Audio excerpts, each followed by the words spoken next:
But then the other pull was my dad was poorly at the time. He got cancer, and there were 3 kids still at home, and they needed a breadwinner. So I came back to the Northeast. There are things to do, things that you want your kids to go to, things that you want to go to, things that you think actually are exciting. And Sunderland had lost that.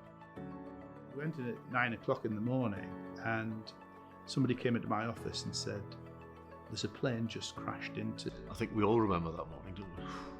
We sat and watched this as it unfolded, and I'm talking about regenerating, revitalising a place like the Northeast. And what I've come to realise is that you can build it around 3 separate foundations, 3 separate pillars, one of which is business.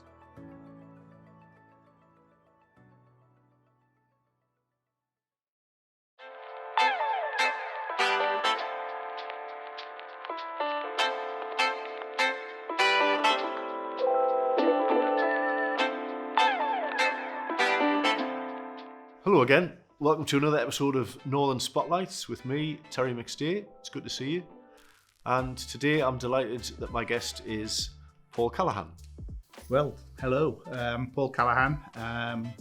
I've been involved in businesses in the Northeast for 40 years now, but currently I'm chairman of the Sunderland Music, Arts and Culture Trust, which is commonly known as the MAC Trust. And we're involved in the fire station in Sunderland and other cultural activities in Sunderland and the Northeast. But I've been involved with a few things over the years. As we are going to find out. Now, I think the first time I met you, well, I didn't meet you, but was before I joined RTC North, and there was an event on, I think at the university, something about IT, and you were one of the speakers. And I've seen you speak or heard you speak quite a few times since then, and you're one of the few people who, when you're presenting something and you get to the point where you say, and finally, and there's an audible sigh in the room, because what really comes across is your passion and your enthusiasm when you're sharing things, and it's really good to listen to. Although I have to say, some of your jokes are terrible. Terrible. I still remember the one about the cycle path. Please don't repeat that one. No. That's nice of you to say. I mean, I've been involved in a number of things which have required me to speak publicly. Chairman of the university here and chairman of One Northeast, particularly, where you're speaking to big audiences, national audiences sometimes, but you are representative of important organisations. I was very proud to be chairman of the university for 10 years. And One Northeast, we'll perhaps talk a little bit about the whole of sort of the regional development agenda, where you are representing the region down in London or elsewhere. Talked to a number of international conferences. So you do develop a I was going to say a confidence, but it's actually more about you get used to be able to speak in public. And I think when you have so many things to be passionate about, which I'm sure you do, I think it just comes across, doesn't it? Well, I hope it does. You know, I try to be honest, and when I say that I believe in something, I really do believe in it, and try to make things work for the city, for the region, for people in general. So, like as with all of our guests, I've asked you to send us a couple of photographs just so we can see where where the journey started. So we've got these. Well, there's a couple of photographs here of you when you're looking very smart in your tie and your tank top. But then another photograph of you. So where was that with the? So there's is that a sombrero that's there? So maybe is that? Well, clue? I was actually born very close to here. I was born in the General Hospital, now the Royal, in Chester Road in Sunderland, in 1952, and we lived in Shiny Row. So my first formative years, first 3 or 4 years, were in Shiny Row in an upstairs flat. Where an outside toilet, and as it was then, people a good honest upbringing. One grandfather was a coal miner in Silksworth, mother grandfather worked in the chemical works in Washington. And my dad and mum worked very hard to try and create a good family life for myself and my two brothers and my sister. I'm the eldest. But we lived in Shiny Row for a while. People say you're shiny lad, as they say. But then we moved, when I was 4, to Leighton Road, which is where... Now hold that thought for later in the story, because it's become which was a big step for us, and it was because aspirational in the 1950s. People wanted to have their own house, so it was a semi-detached house in a nice area of Sunderland, and it also allowed me to go to the local school. So the first picture that you're showing there in my tank top is me at St Mary's Infant School, which is now part of the university, and we're literally, where we're sitting here today, about 100 yards from my infant and junior school there, taught by the nuns. A tough upbringing. The nuns knew discipline. Occasional rap on the knuckles. Was even stronger than that at times. But that became an important part of my growing up. That's very good education. We were encouraged to be academic, which was good. And at home, we were encouraged to be academic. None of my family had ever been to university or done higher education. So I was the first one to pass the 11 plus. I went to St Aidan's Grammar School, as it was then. Moved from being taught by the nuns to the Irish Christian Brothers. It was equally as tough, but also a good grounding in education. And education has been one of my touchstones. And we'll perhaps talk about how education plays a part in levelling up and regeneration. I think it's a really important element in that. And from there, you'll see that the second photograph that was showing is a school trip when we were 13 to just south of Barcelona. And all boys, all 13-year-old boys, and a couple of masters on a bus. And we had a little bit of money to spend, and I bought my first guitar. Okay. So that's what that is a genuine Spanish guitar. That is genuine Spanish guitar, my first Spanish guitar, which I bought at 13. I bought my next guitar when I was 14, when in those days, your parents used to take an insurance policy out on you in case you died in childhood. And there was an insurance policy which gave them enough money to bury you. Well, I managed to get to 14, and the insurance policy matured, so we were given £50, and my mother split it with me. She kept 25 and gave me 25. It was very fair, and I went off that £25 and bought my first proper guitar from Windows in the arcade in Newcastle. So that was the start of a very non-distinguished career in music. Never quite made it, but always enjoyed music, and perhaps that's reflected in some of the things that I do now. But so St Aidan's, and as I say, a very loving, very kind family. A lot of the ethics and morals that I hope I have today and pass on to my children, my grandchildren, came from my parents, and people who cared about other people. And I think that's been a good part of me. And I see that in my wider family, my brothers, my sisters, their kids are all, I think, very good people. And that's encouraging. And at the time, did you think of following in the footsteps of your father or your grandfather? Well, I say my dad was from Penshaw, Fatfield originally, then from Penshaw. And my dad had his leg amputated when he was a child. He was 3-year-old. He'd been born with a twisted leg. And today they would have fixed it, but in the 1920s when he was born, they amputated. So he had a false leg for all his life. And that meant that when he left school at 14, he couldn't do manual jobs. So he actually went to secretarial school. Oh, really? And became a clerk, then went to night school and became an accountant. So he made the first jump from that working class manual labour background into a more professional background. And I remember having that discussion with him when I was most probably 16, 17. What do you want to do with your life? And I remember him saying, don't be an accountant. Oh, really? Right. He said that jokingly because he said, what you're doing is you're dealing with other people's problems, which is most probably true. And he worked for a big company for a while. Then he was made redundant.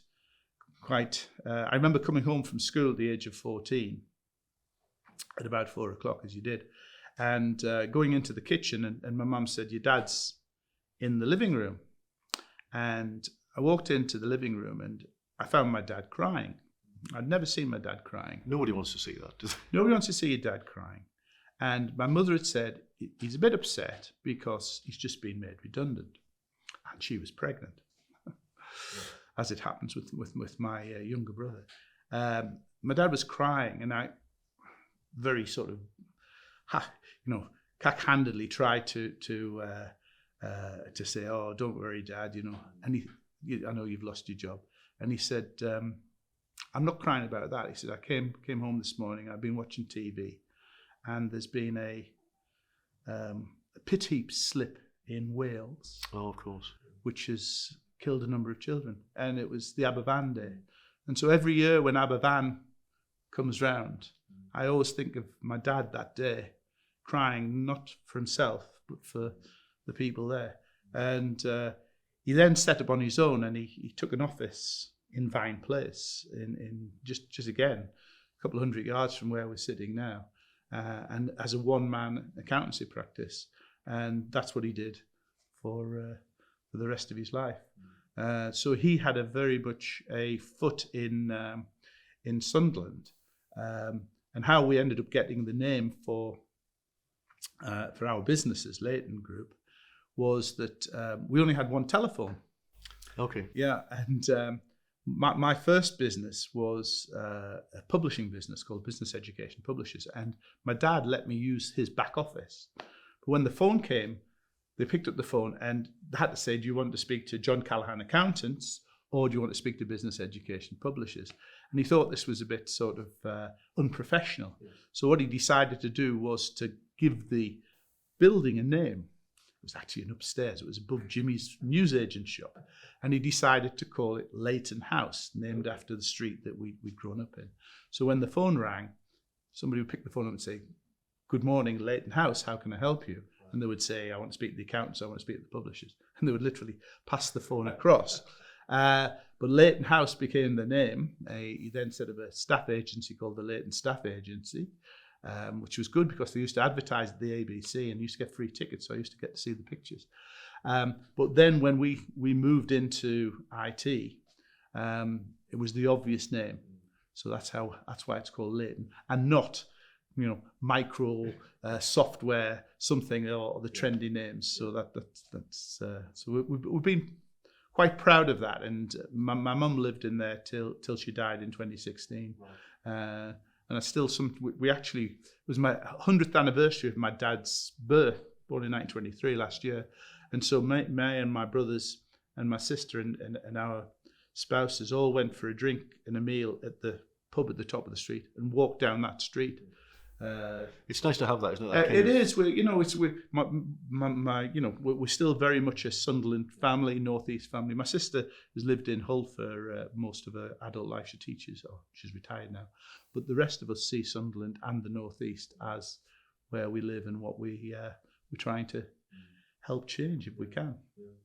So the fact that your dad had set up on his own, is that what kind of inspired you or made it normal for you to do something similar? Not really. I mean, when I left school, I had a not particularly stellar education performance until I got into sixth form, when I chose economics as one of my sixth form subjects, and found that I was actually quite good at it.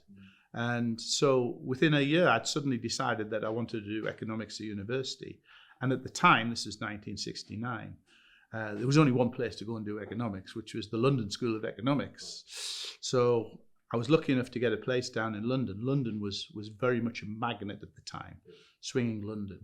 And so I went down to LSE in 1970. And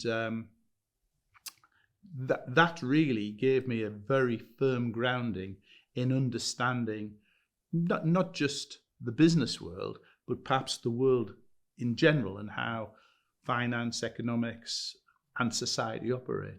So I was very lucky to have that and something that you probably wouldn't have got in Sunderland, with the greatest respect to the city. At the time, the time Sunderland obviously didn't have a university. We had the Polytechnic, and I think my generation, most of the kids that I went to school with, that I grew up with, left. And this has actually been one of the problems that the Northeast has faced, is that people went off to university and didn't come back. They've done great things. They're all over the world. I still keep in contact with a number of them. But they didn't come back. I had the pull to come back. And I'm very pleased I did. And my life has been broadly here. I've lived away once or twice elsewhere. But I very much value community. I always say that this place gave me my morals, my ethics, my identity, and I've got to give something back in return. And that's how we sort of try to judge it. And I think sometimes people leave because they don't see there are the opportunities here, but actually there are a lot of opportunities, as you've proved. Increasingly, there are opportunities, and what happened was when I left university, I went to live in America, and I'd been to America. You did a degree in economics, and then at LSE, and then as soon as I graduated, literally the day after we finished the exams, or the week after finished the exams, I got on a plane and went to America. I'd been to America in the summer between my second and third year, so I had an idea where I wanted to go. And I went and lived, and I was half tempted to emigrate. Again, other friends went to live and stayed in Australia and Canada and various places. And I think I might have been tempted to do that. This was 1973. Sunderland had just won the cup. Oh, of course, yeah. It's hard to leave when... Hard to leave. It actually happened 3 weeks before my final exams. I tell you, that was a bit of a distraction in terms of revision. I'm in London, and we end up in the fountains in Trafalgar Square with guys who I hadn't seen since, because they all came to London and stayed with us for that match. But I'd gone off to America, and the America trip was all arranged before Bob Stokoe arrived with that magical cup run. But there was a pull to come back. But then the other pull was my dad was poorly at the time. He got cancer, and there were 3 kids still at home, and they needed a breadwinner. So I came back to the Northeast in 1974, early 74, and looked for a proper job. And I ended up as a research economist for Clark Chapman in Gateshead, which was a really interesting job. We were building power stations all over the world. Clark Chapman's were a real... It's one of those big names that sadly disappeared, hasn't it? It did, yeah. It was a Boilermakers originally, but effectively they made power stations. And so I went in. They were building stuff all over, India, Africa, all over the UK.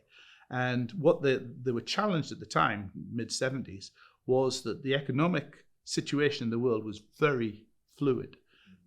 Currency exchanges were fluctuating all the time. And so they brought me in as an economist to try and predict what was likely to happen. And we had to build mathematical formulas which said if wages go up and cost of living goes up or cost of materials goes up, that changes the value of a contract, which is going to last 5 or 10 years, which was the period of the bill. We called contract price adjustment formulas. And of course, we were doing this pre-computers, so we were doing it with slide rules and log tables. And it was a very interesting couple of years. So I worked there for a couple of years, ending up as a contract manager for a big power station, bringing in all the different elements. Not really at that point thinking about setting a business up on my own. But then itchy feet again. And my best friend from school hadn't been to America with us, but always wanted to go traveling.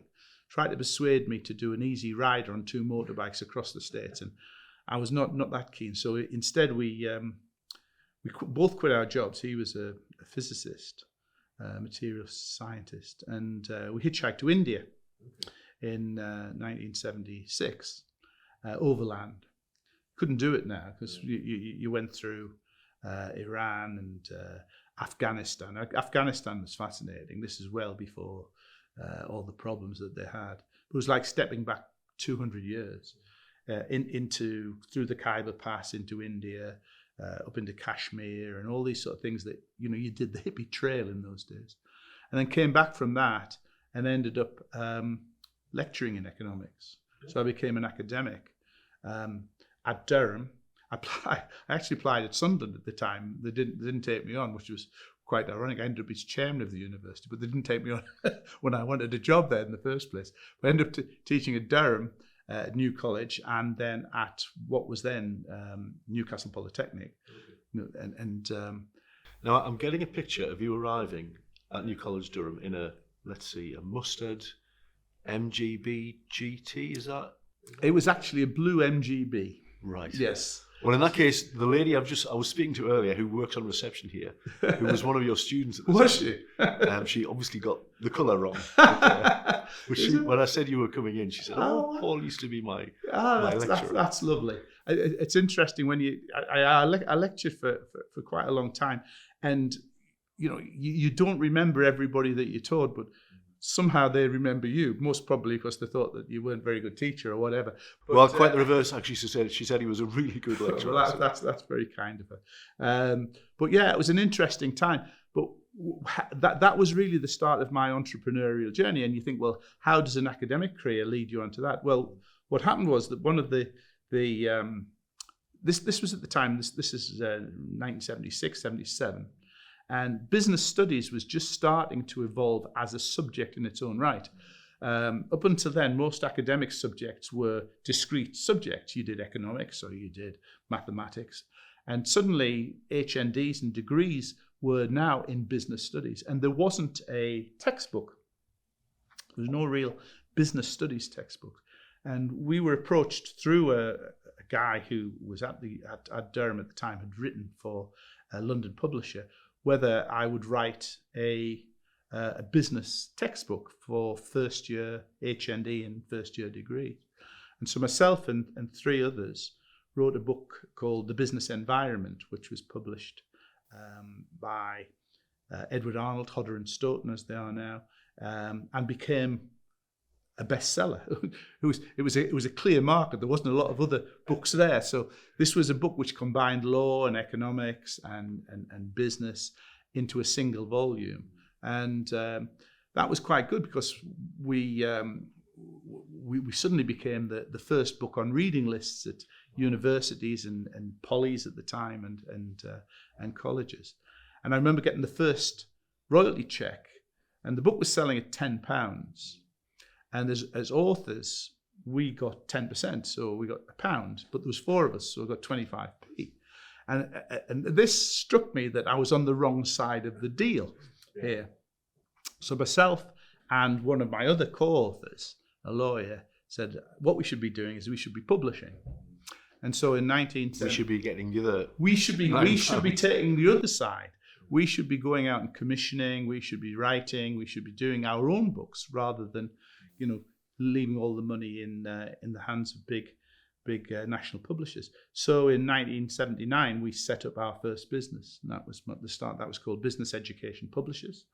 And we wrote our first books ourselves. At the time, again, education was changing. So they were bringing in a series of qualifications called BTEC. And we wrote the standard textbooks, the core textbooks for BTEC business, which again sold incredibly well. So while I was still lecturing, myself and my partner Tom were running a publishing business, which was running out of my dad's office in Leighton House. So by 1981, we were employing people to actually run the business, and we were writing ourselves. But also, what was quite interesting is people started seeing us driving nice cars. I remember he bought a Range Rover, and people, how do you buy a Range Rover on a lecturer's salary? Well, actually, he was making more money out of the publishing business. And so people started to write for us. So we suddenly had a stable of quite enthusiastic authors. And that was our business, really, all the way through the 1980s, business education publishers. And it was aimed very much at academic markets, and not at niche academic markets, at the core markets. So we would identify a particular course, whether it was IT or law or business, and write the core textbook. And then if you could persuade the lecturer that when he stood up on the first day of the course and said, here's your reading list, you should all go and buy this book, then you were guaranteed good sales. And it was an interesting, writing it. I wrote quite a lot myself, as well as editing and publishing. One of the best lines years later, in the late 90s, in the 2000s, I was guest speaker at a conference at Lumley Castle, and Ray Spencer, who is the executive director at the Customs House. Of course, yeah.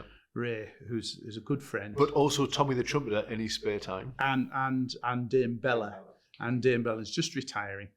He was emceeing it, and you should never allow yourself to be after Ray, because Ray always likes to have a dig.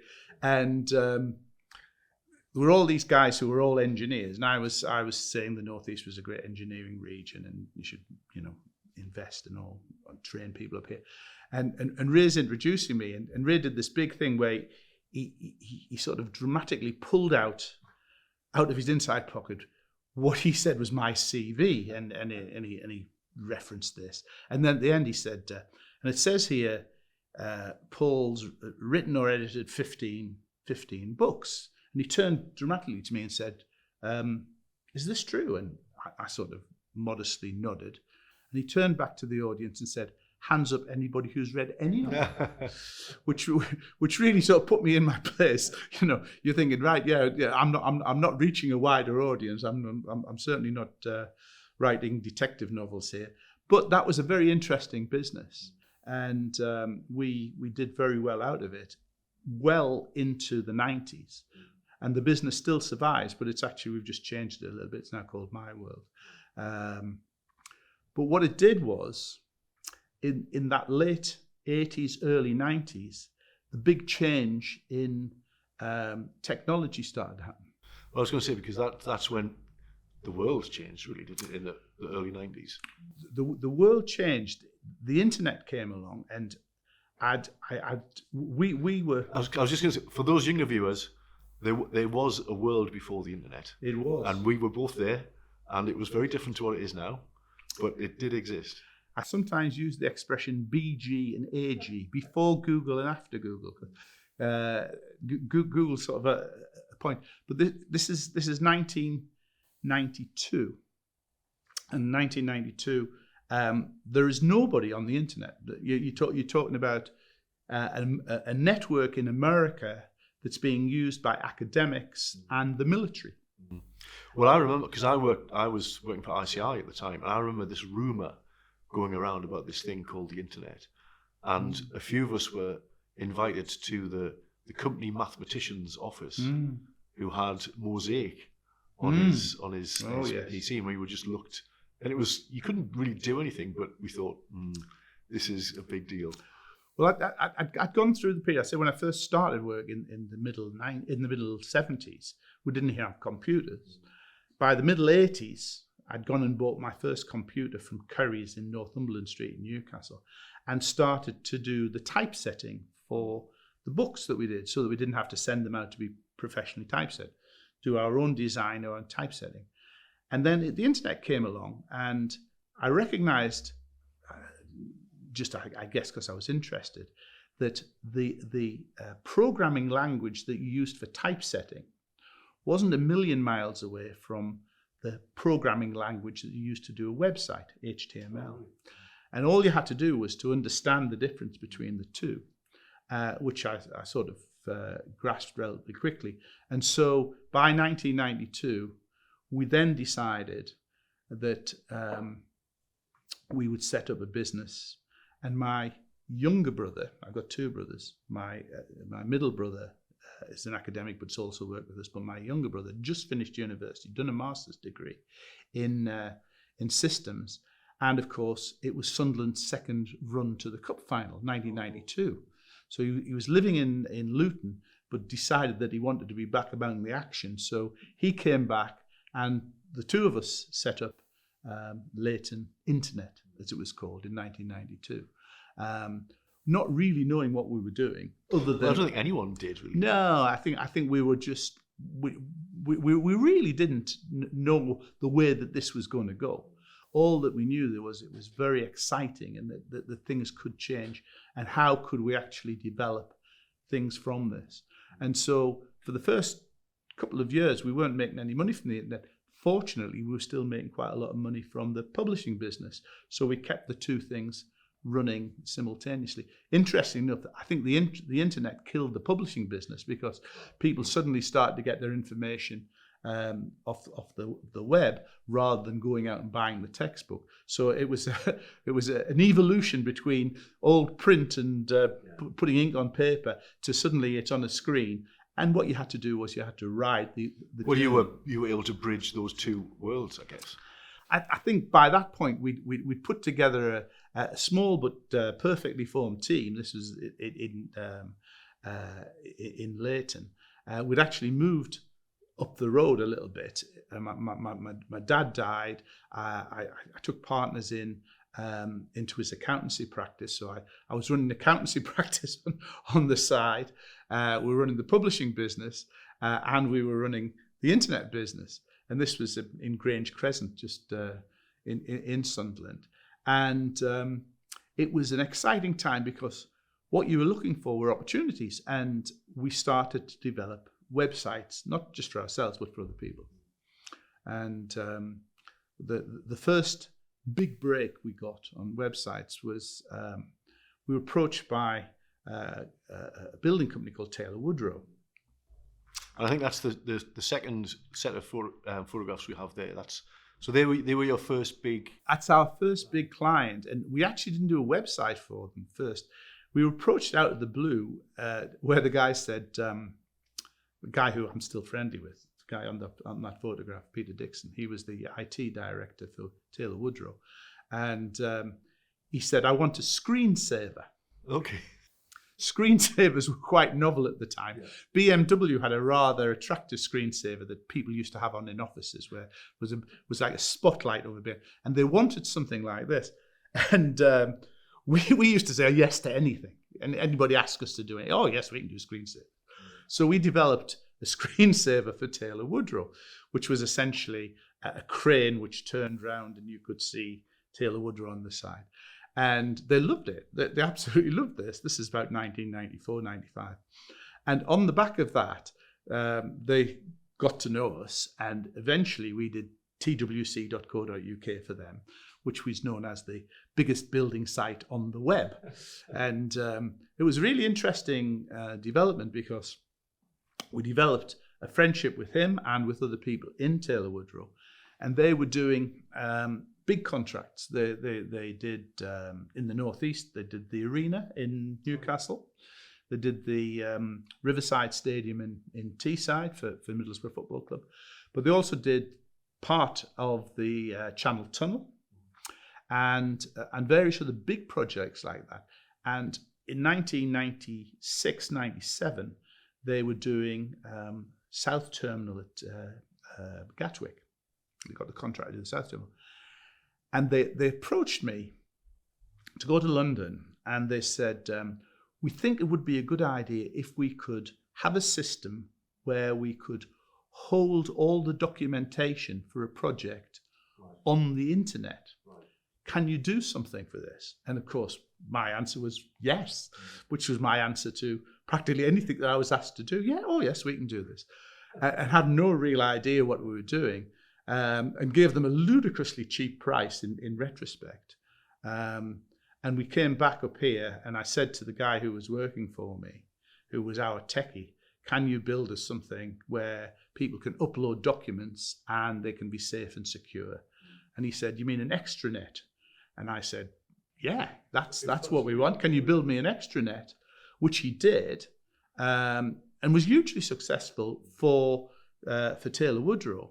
So successful that the director, who was actually running the project down there, went to Taylor Woodrow board and said, I think you should buy Leighton. Okay. And they said, we're not software developers, we're a construction company. So what he did was, he approached me and said, can we set up a joint company together? Okay. Which is quite interesting, because Taylor Woodrow has struggled lately, and Leighton has done quite well. So Schadenfreude. Would you have said yes if they had approached you? The business is interesting, isn't it? Business is not family. You know, business always has a price, and if the price had been right, yes, of course we would have sold. And that's actually been our model, which we might talk about a little bit. But this Taylor Woodrow deal, and that photograph where we were wearing hard hats and shovels. It was the one funny story about that. I just said that they used to. One of the projects was the arena in Newcastle, and we developed the website for them. And you went on the website, and there was a page for each of their big projects. The photograph of them digging the Channel Tunnel or building the Riverside Stadium, and of course a picture for Newcastle for the arena.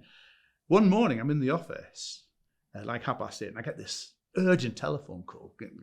Can you get that page down? Can you take it down immediately? And I'm like, well, yeah, of course we can. So we go online and take this down. And of course, the photograph was of the topping off of the arena. Okay. And they'd brought a pop star in who was standing on the roof, holding a shovel like a guitar, and he was topping off the arena. Harmless enough, you would think. Except it was Gary Glitter. Oh, no. And this was the morning that Gary had suddenly been arrested, and they did not want to have any association with Gary. So we managed to get this down before anybody actually saw that. I was quite amused by that, by Gary standing there with his shovel.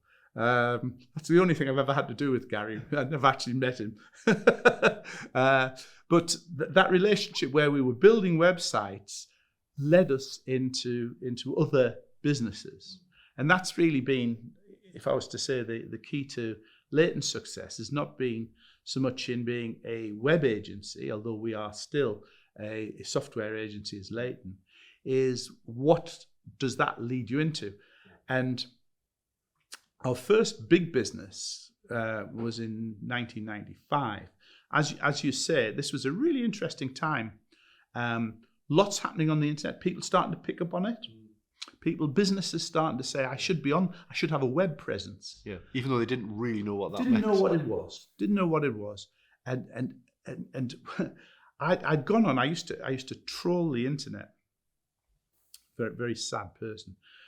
Just really to get ideas. And I came across Pittsburgh.com. Now, Pittsburgh is an old steel town in Pennsylvania. And Pittsburgh.com was a civic website jointly with Carnegie Mellon, which is the university in Pittsburgh, the Chamber of Commerce, and the City Council. And it was basically, come to Pittsburgh, invest in Pittsburgh, be educated at Carnegie Mellon. It's a great place to do this. And we suddenly thought, well, could we do something like that? Could we do something similar? But of course, to do that, we didn't know how to register a domain name. I'm going to have to be careful how I tell this story, because I was following at the time what you would call a blog now, but at the time they didn't use the word blog.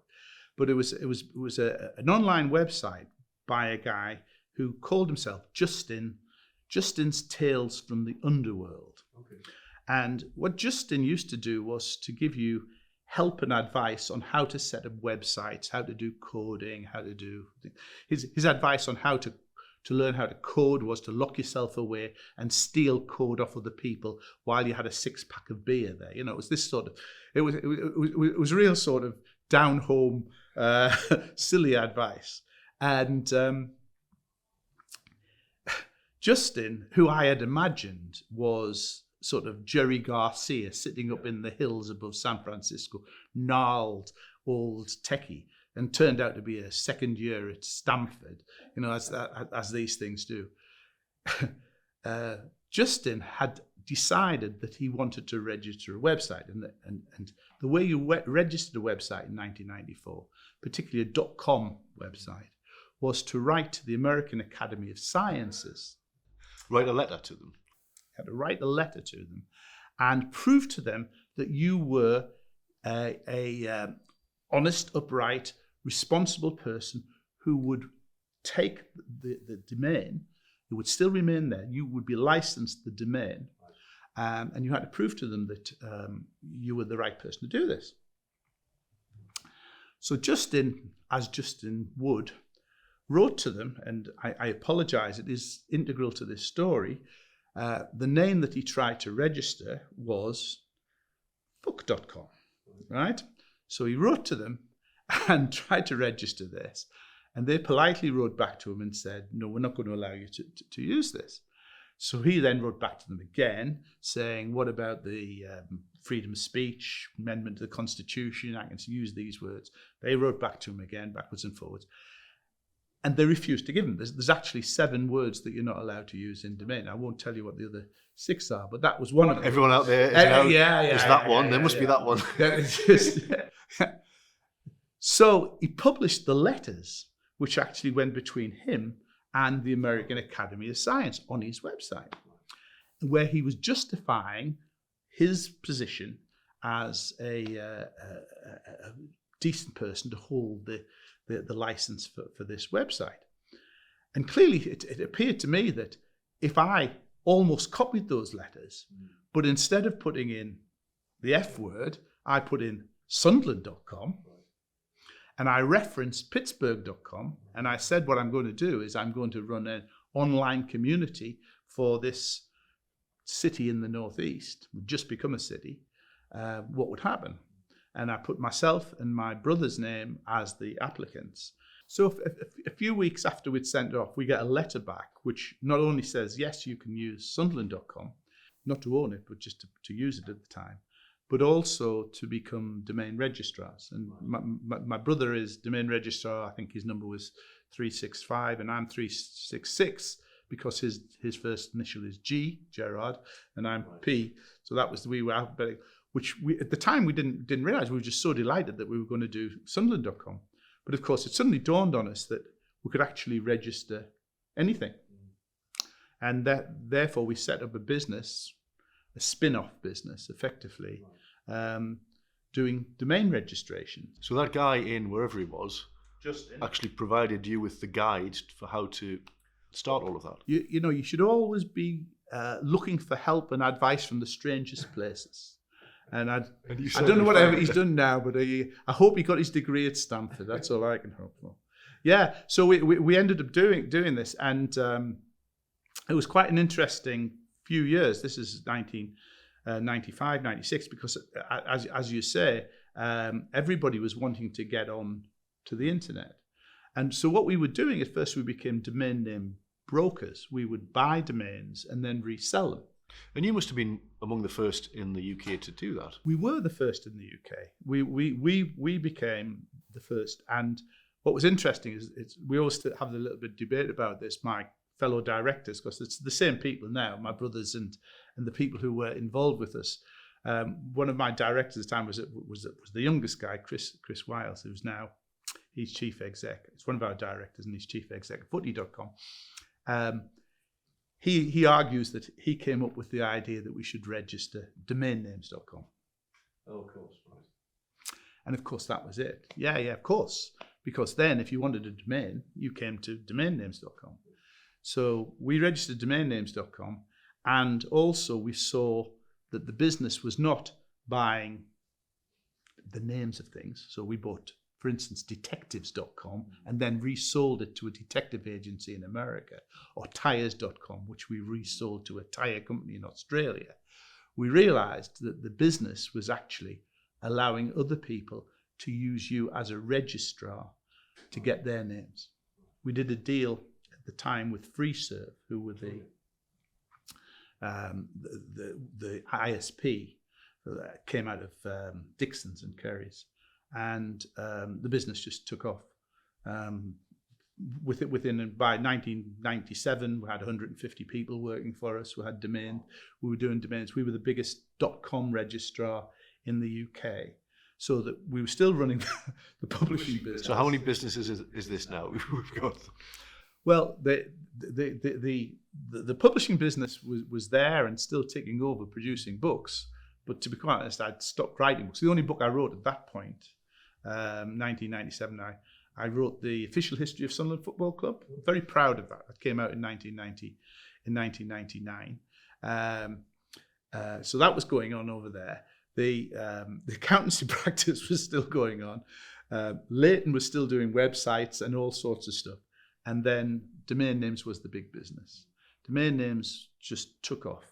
And it's interesting. The analogy that we used is that at the time, this is the late 90s, there was a gold rush. People thought that they could make millions, billions out of the internet if you got the right idea. And if you chose the name Amazon, you could be a billionaire. If you chose the wrong name, you lost all your money. We decided at this point that the analogy was the American gold rush in the 1840s. The people who made the most money on the long term were Levi's, who produced the jeans for the miners, and the people who produced the shovels. Yeah. So we always described ourselves as the shovel makers of the internet revolution, of the internet gold rush. And this... Because whether they discover gold or not, you've still sold them a shovel. We sold them a shovel. And we used to have this thing. We moved into offices in Doxford Park, big offices in Doxford Park. And we used to... When you bought a domain, it's still the same. You buy, the domains, to be honest, cost $6 to register. If you were a registrar, it cost you $6. We were selling them for £120. So there was a big markup. We were splitting this half with FreeServe, so they were making a lot of money. We were making a lot of money. But you didn't get anything. All you got was you now can use that domain. So we came up with the idea of actually printing off a certificate and putting it into a very glossy folder. So if you registered your domain, you would receive in the post a certificate which you could frame, put on the wall. And the certificate and the folder cost us more than the actual domain. But of course, it was manic, and we were growing like Topsy. And of course, it was also the time where businesses would, what they called IPO, float the business. And so 1999, we opened our offices in London. I was working in London 3 days a week, coming back up here for the weekends. My brother was doing the same.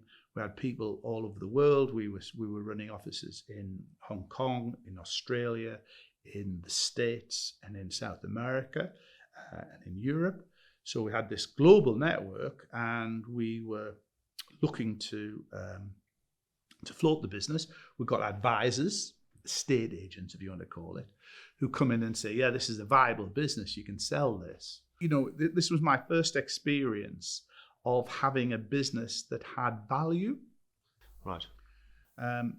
Most businesses are difficult to sell because you either have to, particularly service businesses, it's very difficult to sell a business that you are providing the service unless you go with the business. Right. Software and domain names was effectively an offshoot of the software business, was something that you could sell as an entity in its own right. It had a brand, it had offices, it had employees. And so what we did was we took advisors, and we were going to go either on NASDAQ in the States or on AIM, which is the junior stock exchange in London. This is the start of 2000. And then out of the blue, at this point, we were the biggest domain registrars for .com in the country. And the registry, now I make the distinction between registrars. Registrars are really the retailers. Right. The registry is the wholesaler or the manufacturer. So it was a company called VeriSign, and they sit in America in Washington DC, and they came and said, "We'd like to buy you." Really? So we, you say, "Now, will you sell the business?" This is the first time that anybody had literally said, "We're going to give you money for something that you've created." So we flew across to the States, had this meeting in Washington DC, and they made us an offer, which we found attractive. Came back, and then you go through a period of due diligence where they want to see that the business is legitimate and what you say and your predictions is going to turn out, which they all were. We are very open and honest people, but it is a period where you are holding your breath. You are holding your breath. So it's like getting the surveyors in to check your roof and the wiring and when you're trying to sell a house. Yeah, so you sit there thinking, is this actually going? Is this deal was going to? So we'd actually agreed the deal in the summer of 2000, July 2000 in America, and they finally did the deal in December. So it was that 5 or 6 months where we waited, did all that was asked, and then they finally bought us domain names, which was interesting because what I'm saying, you could sell the business, but actually they locked us into the business. Right. So my brother became chief exec of the UK business, stayed in Sunderland. He was newly married and he had a young baby. I became, it's typical American, SVP, Senior Vice President, Europe, Middle East and Africa. So my writ ran from Russia down to South America, down to South Africa and everything in between. And I was based in Brussels. So I moved my family across to Brussels in 2000. And I spent 2 years in Brussels, basically trying to buy other companies in Europe for a big American NASDAQ 100 company, flying backwards and forwards to the States on a sort of fortnightly basis, online meetings all the time, and then ending up in Berlin, trying to buy a company in Berlin or in Copenhagen or in Paris, trying to buy companies on behalf of things. And it was a very interesting learning experience because, you know, I'm coming from a background in Sunderland where essentially we've been a startup business where we've been doing this by the seat of our pants, as it were, and suddenly we're working for a NASDAQ 100 company where every 13 weeks they report to the stock exchange and the stock value goes up or down on the basis of what happens in 13 weeks. So the pressure's on. And I'm running Europe for them. And we used to have these conference calls where it was the chief exec in Washington, D.C., then the offices in San Francisco and in Texas, and me over in Europe. Hi, Paul. How's things going in Europe? If it had been good, I'd be, oh, yeah. But you'd have 4 or 5 hours of sitting in your bedroom or your office in Brussels talking to America. And it was really interesting, except that the big thing was I was there on 9/11. Right. And we were sitting in the offices in Brussels. I had by this point had about 50 or 60 people working for us in Brussels. And we went in at 9 o'clock in the morning and somebody came into my office and said, there's a plane just crashed into... I think we all remember that morning, don't we? We sat and watched this as it unfolded. And I remember writing the email to all my colleagues that I was on a regular call with, expressing our shock and sympathy for what had happened, and Tony Blair famously said, we stand shoulder to shoulder with it. And it was me trying to express our European solidarity with America. You've been hit. And I remember the next conference call, the chief exec saying, anybody affected in San Francisco office? No. Anybody affected in the Texas office? No. You affected? And I said, no. He said, one of my friends was on the plane that went down. And you realised the impact of this. And that almost makes me think of the story you told earlier about your father, seeing and his reaction to the Aberfan. Yes, it was. I'm not trying to make this a series of disasters, but these are events which actually, are very memorable. Perhaps not for the nicest reasons, but they are there. And so I ended up working for them for a couple of years, which was very interesting. I learned a lot, but essentially I'm an entrepreneur. I'm getting a bit old now. An entrepreneur in my own right, and being told what to do by America and being reliant on the stock price, was quite hairy. So we came back in 2002. We'd done the deal with the people from Taylor Woodrow. We created a business called 4 Projects, and 4 Projects became the biggest project management software company for construction. And we sold that one in 2007. It was a really interesting business. It was the extranet that I hadn't understood in 1997 when they'd asked me to set it up. But it was a very good piece of software, and the business has actually been sold twice now and is owned now by an American company. At the same time, we set up another business. This is an interesting one, really. This is 2002 or 2003. I've always been a Sunderland supporter.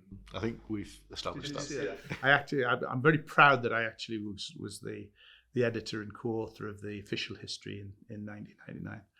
And of course, Sunderland needed a website. We set up the first website for Sunderland, safc.com, which is now not run by us, but this was the first one.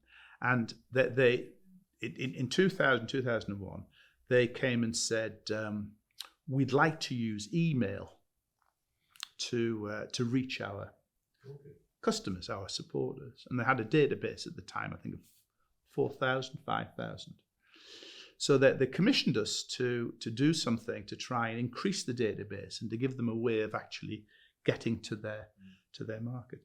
So we created a piece of software, which at the time we called TIM, Targeted Information Manager, which was basically a way that you could send emails very quickly to a whole series of audiences. And the idea was to send all of the database an email on Friday afternoon, which actually said, buy a ticket for the match tomorrow, or have a bet, or buy something from the club shop. That was basically what it said. But then they still only had a small database. So they asked us to come up with a marketing campaign, which was really interesting. So we came up with a campaign called One of the Lads. And basically what you had to do was you had to apply online, giving us your email address, telling us what a good footballer you were, and how, if you had the chance, you could have a contract for Sunderland. Okay. And we did this in conjunction with Sky Sports, Soccer Saturday, and with The Sun.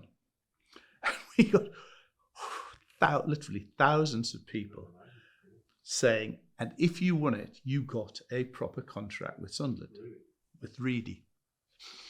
We eventually gave it to this kid, this lad, who was a touch overweight, from South Shields, who said he was a really jinky winger. And as part of that, he actually got to sit in the dugout and to go on the bus on the away trips and hang around the training. Which I'm sure was enough for a It was great. And we did the launch on the pitch at half time. But of course, it achieved the objective. We went from 4,000 to 40,000 people on the database. what's called the Black Cats database. And we realized we actually had a business there. And we turned that business into Communicator Corporation, which became, over that period from 2003, 2004, the biggest online marketing business. And we ended up selling that to Trinity Mirror, to Reach, in 2011. They were trying to get out of print media. I think they still are. As you had done, 20, 30 years earlier? And they bought the business, and it's done very well for them, actually. But that was the second big business that we sold. But what we've always done, and this is really what Leighton has done, is see opportunities where you combine changes in technology with need and with a business model that actually works. Yeah. And it's called software as a service now, but I remember 20 odd years ago, the first time we used the word SaaS. It's a SaaS business. Essentially what it meant was you put a platform up there, and that the user effectively interacts with that platform. So you're only managing one piece of software. I'm not having to manage your software, his software, and somebody else's software. I'm only managing one piece of software. So we did that, and essentially that's been our business model since. And the Leighton Group now, as well as having Leighton, which is a very successful, it's most probably the one of the most successful agencies in the Northeast now, we also have 3 other businesses which are SaaS businesses, one of which is called Workcast. And Workcast is based in Gateshead, and it is online podcasting, or not podcasting, webcasting, should I say. It's when a company wants to talk to thousands of employees. We will actually put that online for them. They put the content in, and we just manage the actual webcast. It was used very, very strongly during COVID, and also is used by universities when they want to do recruitment conferences. So you can get millions, thousands of people from all over the world looking. So that business is Workcast. We also have a business called Sales Cycle. And Sales Cycle is an interesting business because what essentially that is, it used to be called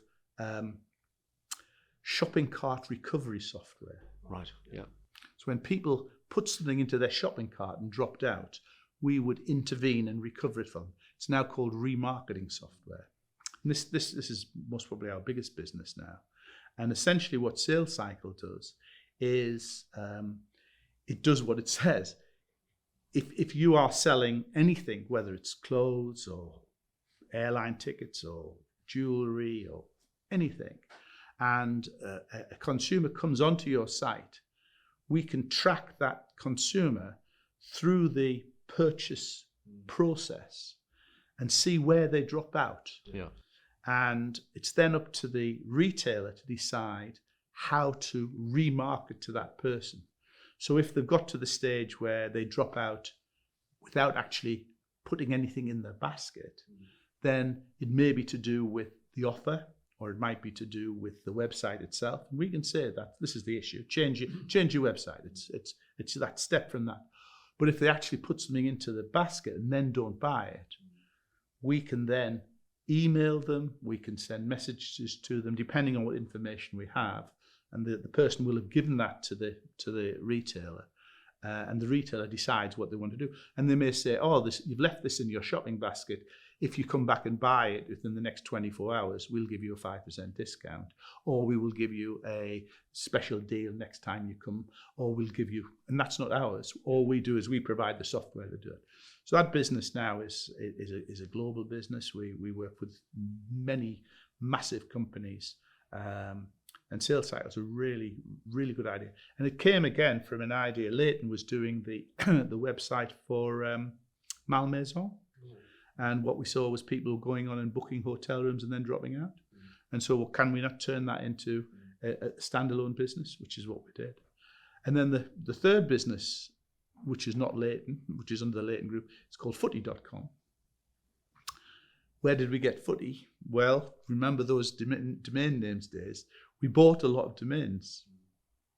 One of which was, I bought all the footy names. So I bought two versions of footy, F-O-O-T-Y and F-O-O-T-I-E. I used to say it's for those who read the Daily Mirror and those who read the Guardian. We bought the .coms and the .nets and all of the combinations with it. And we did nothing with them. We sat with it for a long time until we recognized a model which in software parlance is sometimes called the Sky Scanner model. I don't know if anybody uses Sky Scanner. Sky Scanner says if you want to fly from Newcastle to Melbourne, you go online and it will tell you all the different alternatives. You know, you can fly with Cathay Pacific or British Airways, or it'll give you the prices, it'll give you the times.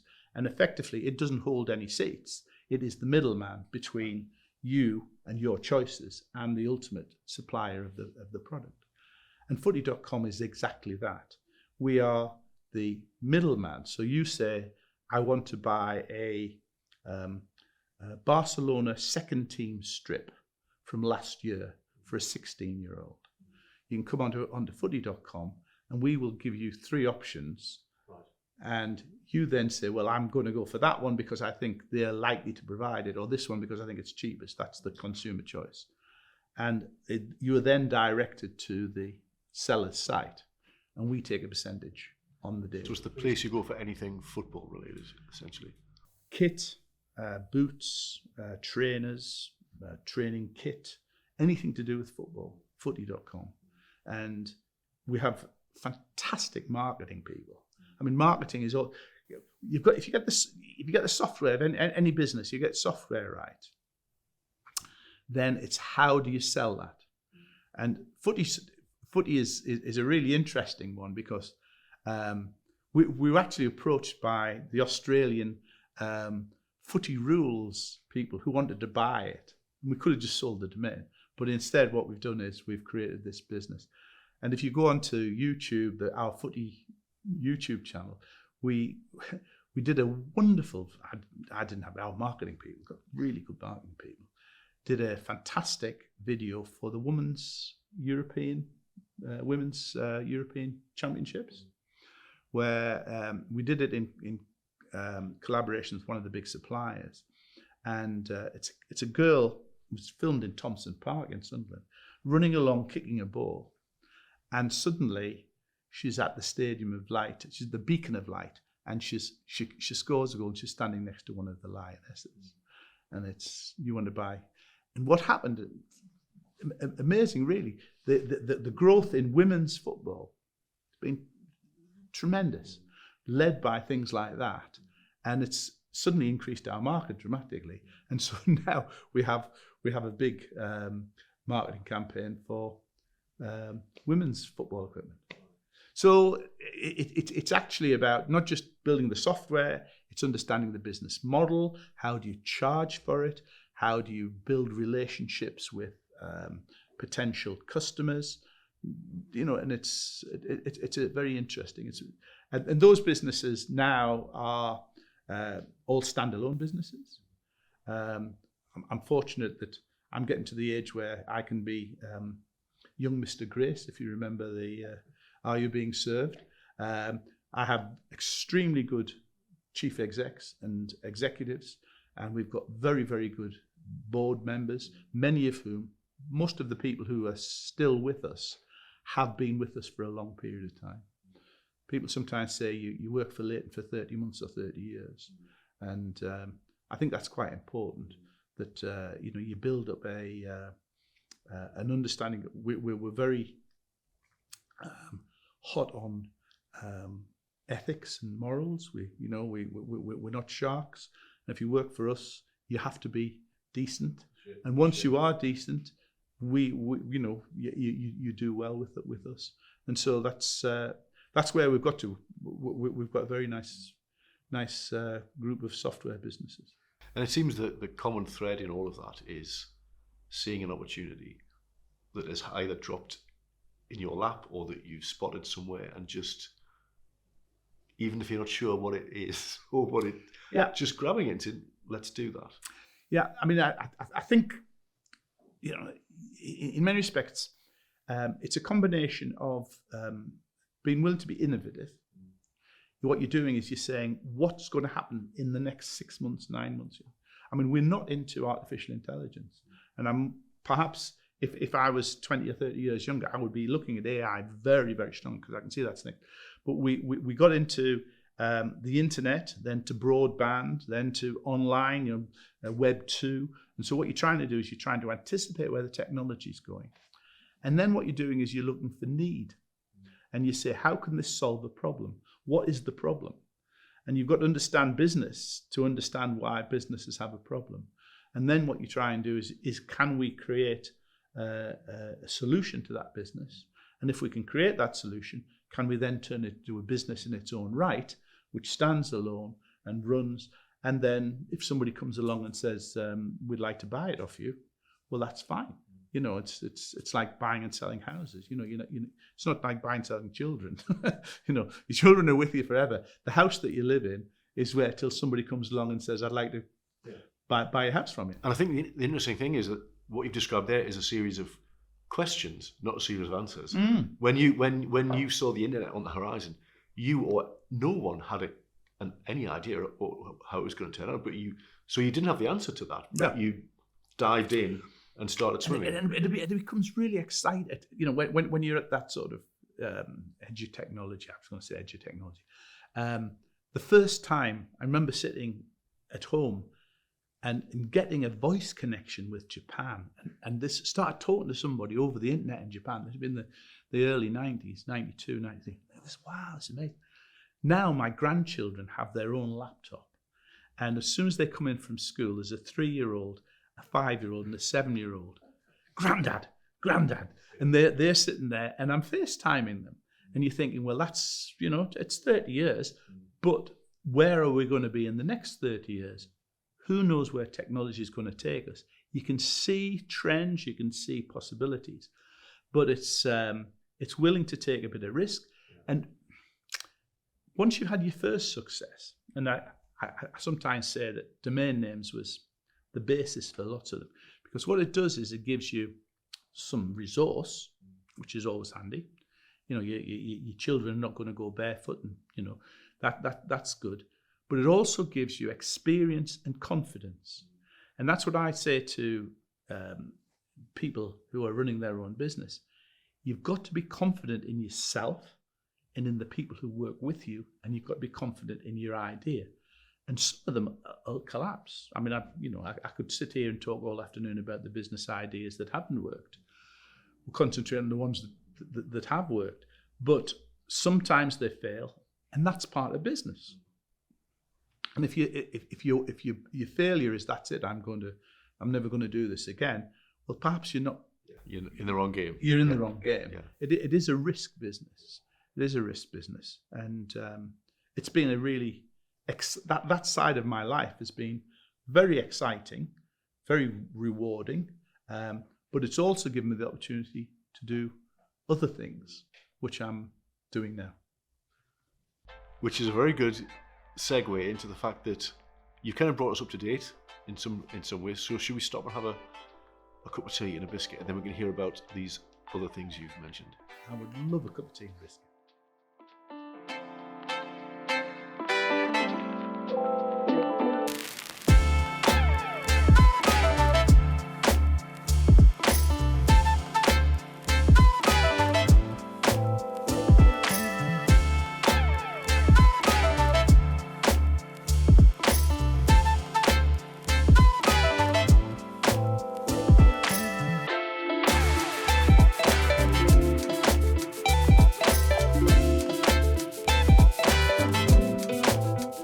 Back, and as you've seen, we've made a nice cup of tea, and as with all our guests, I asked Paul what his favourite biscuit was, and it's the good old chocolate digestive. None of this fancy stuff that we sometimes get asked for.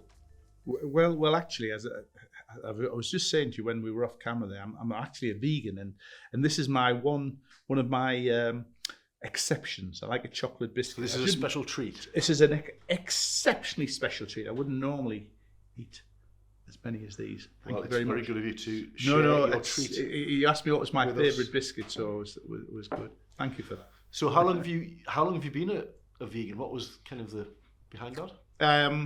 Sorry, I know I've just waited till you've eaten. It's all right. I was diagnosed with diabetes type 2 about 2.5 years ago.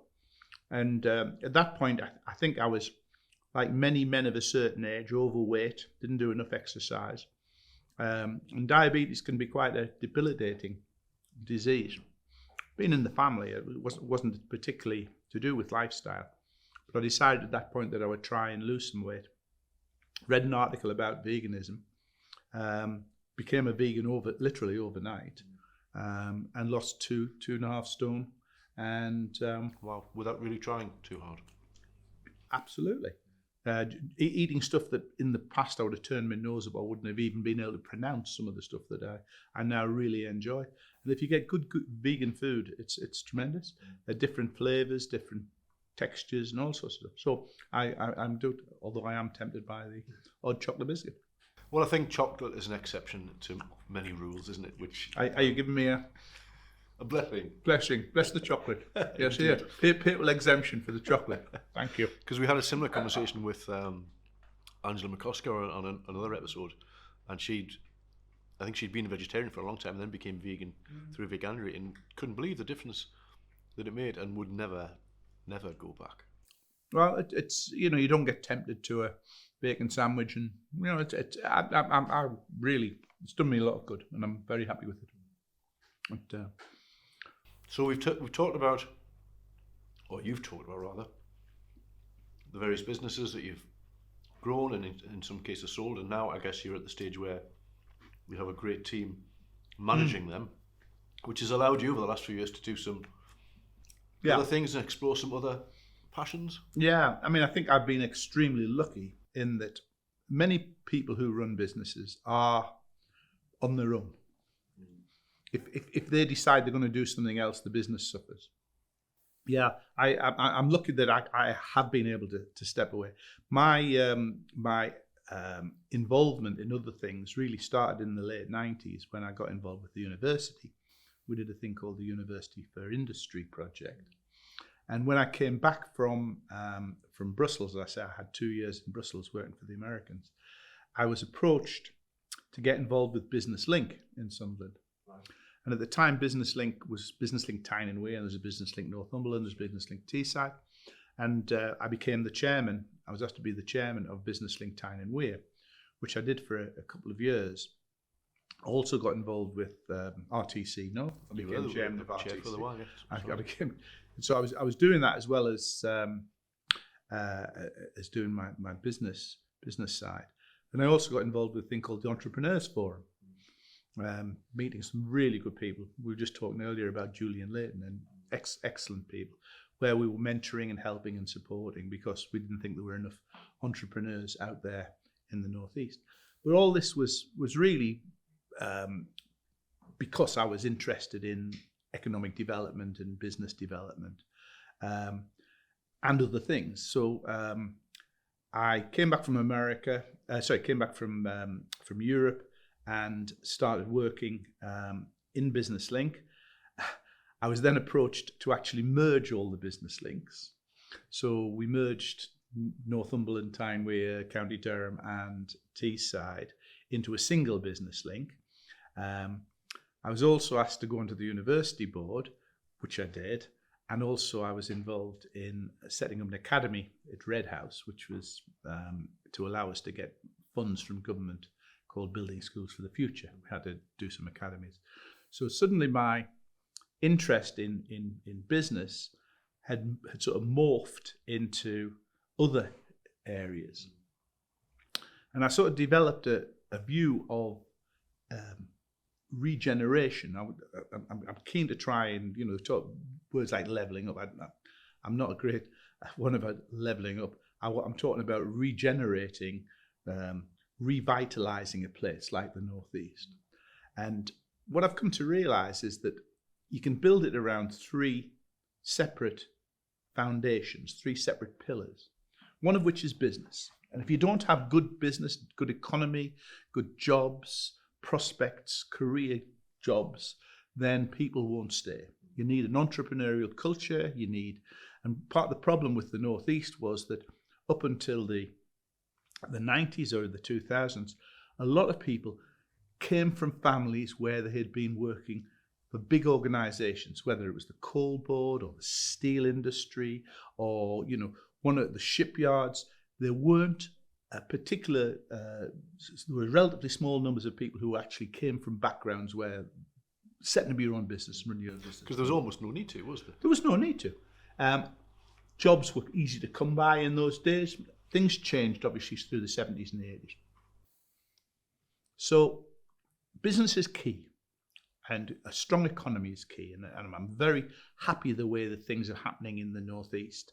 The big announcement about the investment zones, the investment by Nissan into the Washington plant. Very excited about the proposal for film studios here. Software industry. There's lots of interesting things happening. But that's just one aspect of civic regeneration. So the second aspect of building a civic regeneration, I think, is education. And that's education for all, from the earliest period all the way through your life. But particularly, I think that we need to have good further and higher education as well as a good school system. So I got involved with Red House. I was chairman of Red House for about 10 years. We rebuilt the school. Very interesting. Red House was one of the weakest schools in the city, and it's not the strongest, but it is one of the stronger. Delighted about that. But also my involvement with the university. University in Sunderland was obviously a post-92 polytechnic. For the first 10 years, I guess, it was finding its feet. What do we need to offer? Where's our strengths? What's required? What's going to attract students? For the last 10 or 15 years, it has really got into its stride. I was pleased to be part of that earlier part. I stepped down from the board in 2017. But what you started to see was an ambitious, innovative, creative university, which was not afraid to go and set up a campus in London and in Hong Kong, to do partnerships all over the world, to bring in subjects which other people would perhaps have thought wasn't suitable for Sunderland. So what we're seeing is things like media, journalism. The big innovation over the last 6 or 7 years, or 10 years, has been in health sciences. Sunderland had always done pharmacy. We always had a big pharmacy school, but we didn't do nursing, we didn't do medicine. And we bid for nursing in about 2013, eventually got a nursing school, booms, absolutely booms. We then apply for a medical school, and of course, there is objections, there's vested interest from other universities who don't want competing medical schools.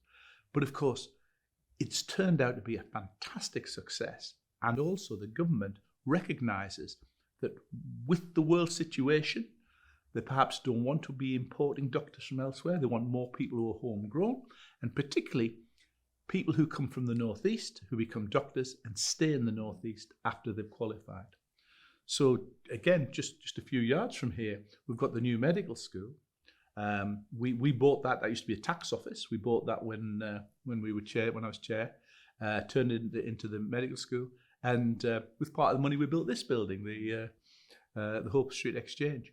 So universities, if they are ambitious, well run, and I can't think of anywhere which is more ambitious and more well run than Sunderland, will actually make a major impact. Combine that with a fantastic college. Sunderland College has done amazing things over the last few years. Great leadership, really, really developing that side. And on top of that, good secondary schools, improving secondary schools, then I think that we're starting to see that shift. Sunderland, as a university, has one of the highest proportion of first person in a family going to university. As the first person in my family to go to bed, but that was 50 years ago. Now we're seeing people who, what I used to love, I used to go to graduations and do the graduations at the Stadium of Light. And always in the front row, they would put the grands. And you'd watch as the grandson or the granddaughter came up to shake whoever's hand it was, whether it was the guest or my hand, and you'd look across and you could almost feel the emotion, the pride, the pride that our whoever it was has now got a BA, MA, MSc, and that changes lives, absolutely dramatically changes lives. It changes families, I think, as well. Changes families, changes. So you've got to have that educational ladder, but you've got to have somewhere to get off that ladder, which is the career, which is what I'm talking about the economy. So you've got to have jobs so that they don't come to the end of their university career and say, well, I've got to go to London or Manchester or wherever. So you've got to have that. But then the third element, which is perhaps the one I'm most involved with at the moment, is culture, the cultural life. And if you don't have a place which is vibrant, exciting, where people want to go out and learn, play music, watch music, see plays, all sorts of cultural activities. If you haven't got that, then no matter how good the job is, they move somewhere else. And do you feel that third leg is often neglected or not seen to be as important? Well, absolutely. I mean, the problem you've got, when I was doing all of the economic development stuff, One North East, I became chairman of One North East in 2000. So we've got a picture here of you in the tube station on the. Well, that was nice. They did a very, very successful campaign called Passionate People, Passionate Place. Yes, that was fabulous, wasn't it? Really very clever. They didn't use a London agency; they used a North East agency, and he came up with that idea. And what he did was, I'm going to say, he chose real people. Yeah. I was lucky enough to be chosen, but they chose a whole series of people from the North East doing what they did, whether it was a gardener at Alnwick Castle or Terry Laybourne as a chef in Newcastle or somebody who was a builder on a building site.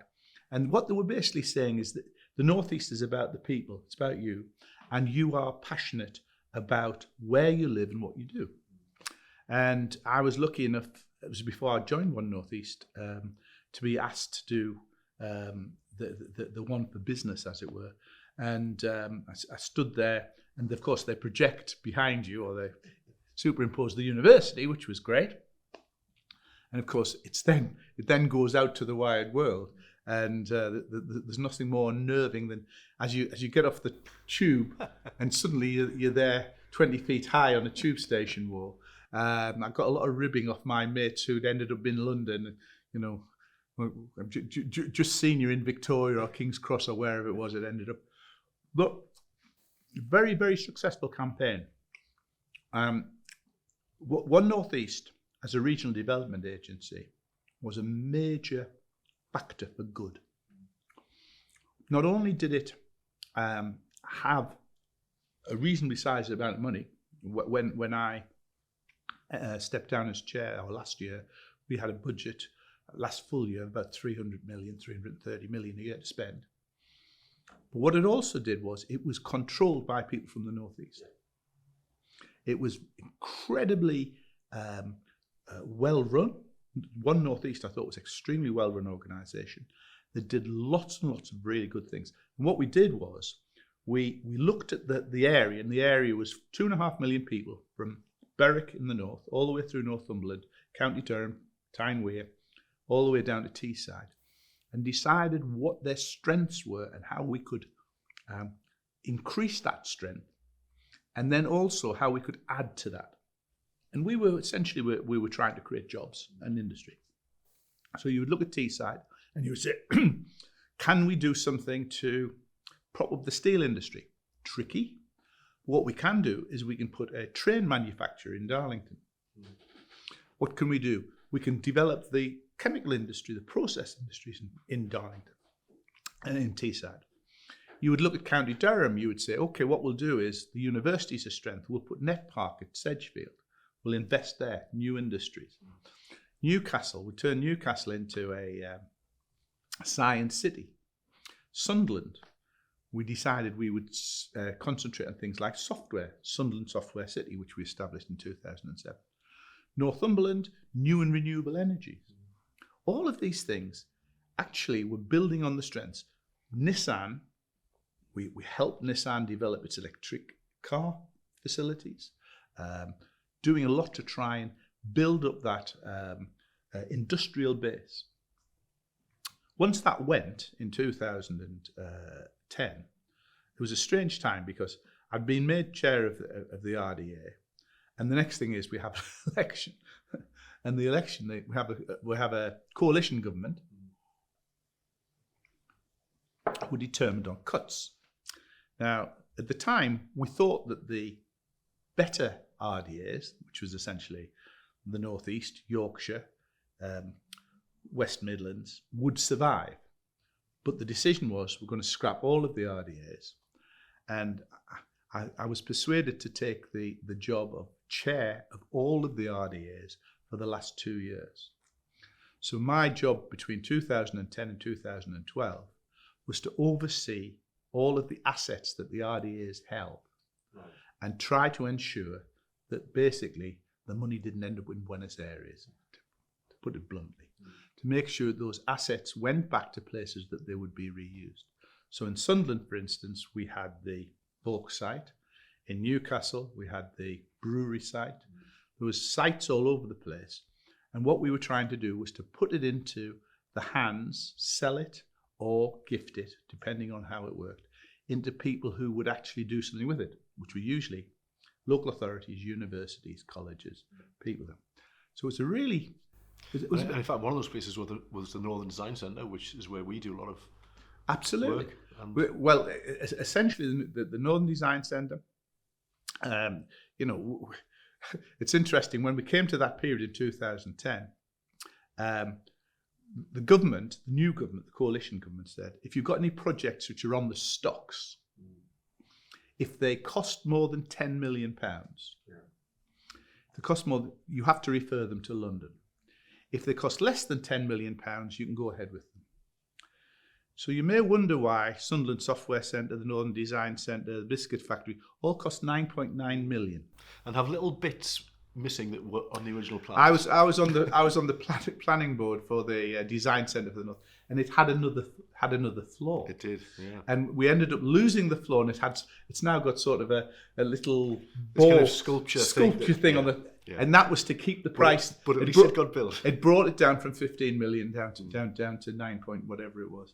And the same with Software City in Sunderland, and all of them, there were a number of projects that ended up having to be sized down so that they wouldn't be scrapped by the incoming government, which was absolutely tragic. Luckily, the biggest one was the Science City project in Newcastle, which was about 30 odd million. And we thought that was going to be scrapped, but the university and the city stepped up to the mark. And they've built out on that science site there. So they've done a good job.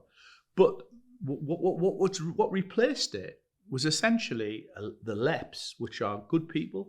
They've got a lot of initiatives, but without the cash. And what we failed on in the Northeast, and that we're now changing, was that we didn't have a single authority. So we fell behind this last 14 years. We're into the 14th year since the RDA was abolished. We've fallen behind the Manchesters and the Birminghams and the Leeds, because what we had local authorities who all went their own way. So I'm delighted that we are now going to have a single Northeast authority. The new mayor will be elected in May. That will give us a single voice for the Northeast. I would have preferred that we included Teesside, and I think that the 2.5 million population which we had under the RDA was the right size, but Teesside have gone their own way and they've got their own challenges down there. But we're going to have an authority here which has got Durham up to Northumberland and everything else in between. And I think if we can get that right, that's really good.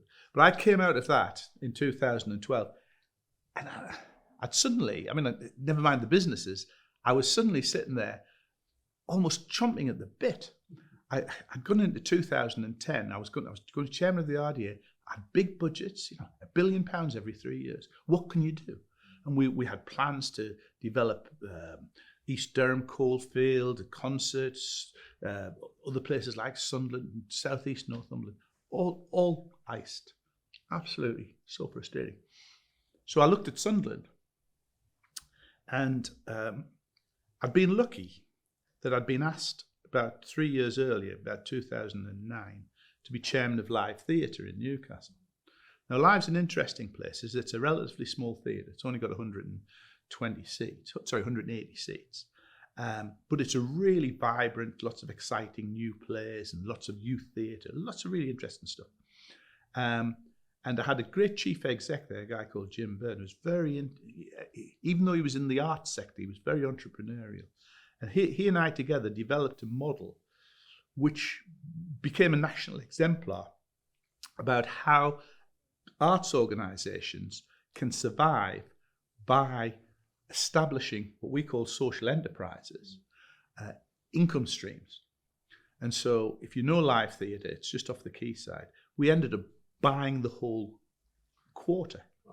We raised money through councils, through Arts Council, through European money. We raised about 14 or 15 million pounds, and we bought the whole block. We built a new building on there, which is Zero Light are in there. That's owned by Live. They get the rent from it. It owns the restaurants and the bars, gets the income from that. So the fact that as a theatre, it most probably can't make enough money to survive on ticket sales alone. Broadened the footprint. Yeah. So I came here, Sunderland, and I thought, well, can I not do exactly the same thing? I'm going to not repeat the gig, you know? And I started to look for potential places to develop. And I was being offered by the university. They offered me the ABC, became the Point. Didn't want to do that. They offered me the Exchange building down in High Street West. Didn't want to do that. Had a look at the Galen building, which is just along from here. Didn't really work. And one night, one of my friend's wives, we were sitting having a meeting, says, "Have you thought about the fire station?" And this was 2012. And I went back that night, and by lunchtime the next morning, I had a plan, not just to do the fire station, but to do the quarter, music, arts and culture quarter. So how do you do it? Well, what you've got to do is you've got to get initiatives going, you've got to get people interested, you've got to raise money, you've got to do stuff that's happened. And that's really been the journey that we've been on for the last 11 years now. So it started in 2012 with the MAC Trust, Music, Arts and Culture Trust. And for those viewers who aren't from Sunderland, why haven't you been? But it is, so you have the Empire Theatre, which is just on the kind of the edge of the sort of the main sort of shopping area, yeah. And then just 100 yards further up is what was the fire station. And I used to get the bus along to RTC, yes. From the bus stop opposite the fire station, yeah. And I used to look at it and think that would make a great something. Yeah, something. So it was great to see it become something. It was very interesting because it had been the city's main fire station until 1992. And from when? How old is the building itself? It was built in 1907, 1908. Good story in a moment about that. But it had been built as a result. Sunderland had the Great Fire of Sunderland in 1898, where Fawcett Street and John Street had been destroyed in a big fire. Today's money, £50 million worth of damage. And the council, or the alderman of Sunderland at the time, decided that they needed to have a fire service. So they commissioned two local architects, two brothers, Milburn brothers, who also built the Empire, won a competition to build that and the Magistrates Court that sits next to it. And they brought in all of the innovations in fire stations from London. The London Fire Brigade was seen as tip-top. So innovations like poles that you slid down, handles so that the doors opened automatically so you could get the horses out, because all horse-driven.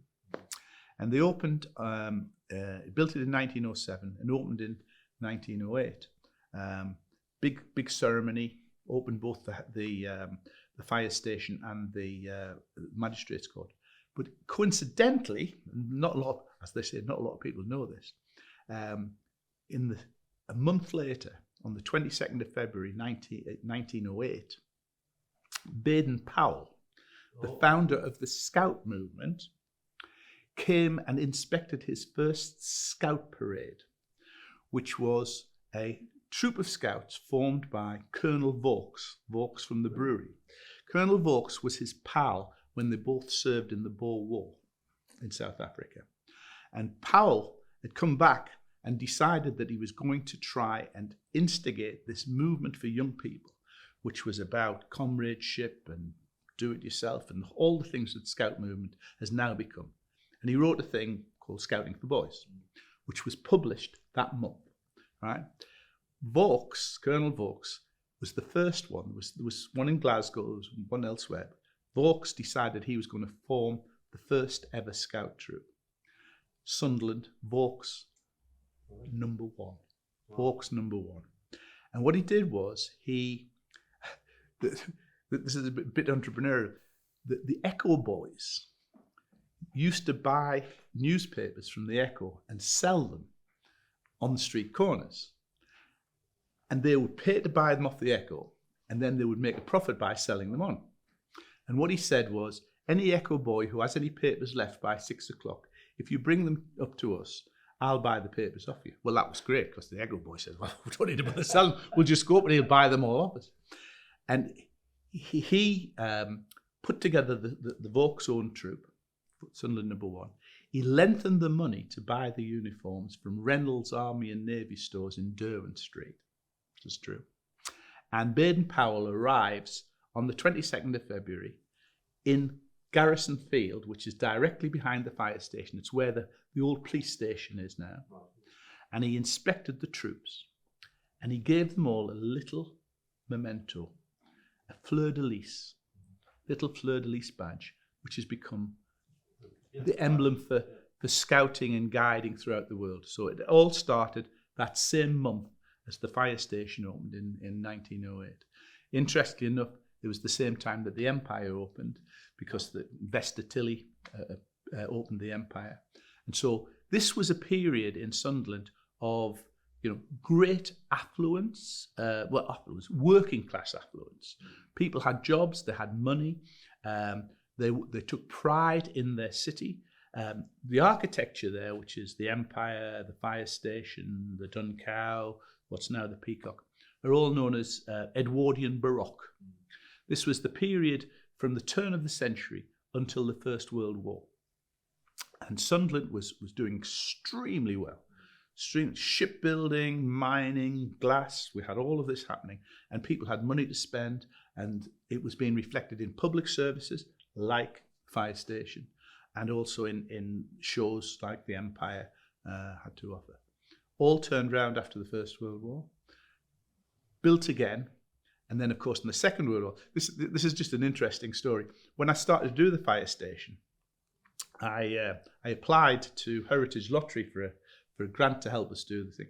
And they came back and said no at first. And then they said, oh, yes, come on, apply. So I get through the committee, and it's a month before they're actually going to hand the money over. And they came back to me and said, it is a listed building, isn't it? And I said, no, it isn't actually. I said, the Empire's listed, the Dun Cow's listed, the Peacock's listed, but the fire station had never been listed. We don't give money to non-listed buildings. So I wrote this paper about Sunderland and about how so many of the buildings that had been the great buildings built in Edwardian and pre-war eras were destroyed by bombing in the Second World War, and why Sunderland has many fewer listed buildings than places like other Edwardian successful places. Hitler wasn't interested in khaki or wool, so he didn't bomb Halifax. Halifax has got many more listed buildings than Sunderland has, for instance. Sunderland, of course, had the shipyards on the weir, and therefore were getting incredibly heavily bombed. Seventh most heavily bombed place in the country. He was going after the shipyards. And as I said, the final line in the report was, anything that Hermann Göring's Luftwaffe missed in the 1940s, Sunderland Council decided to demolish in the 1970s. And we demolished too many things. We demolished the town hall. So we actually have a very few, and that was the persuasion that the Heritage Lottery needed to give us the money to allow us to refurbish the fire station. And that was what, in 2016? 16. We opened it in 2017. So it had been just stood empty for what? 25 years. Right. 1992 to 2017. Empty for 20. When we bought it, I bought it off the council. I bought the council for 90,000. The council actually then later on gave me a grant for 90,000, which was nice. And to be fair, the council gave us some money for the auditorium as well.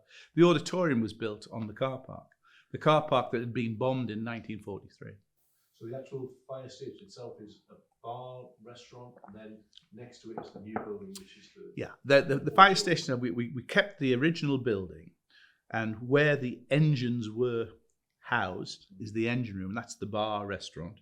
Above that are dance studios, where there is a musical theatre company, MTS, who do musical theatre training from tots to 18-year-olds.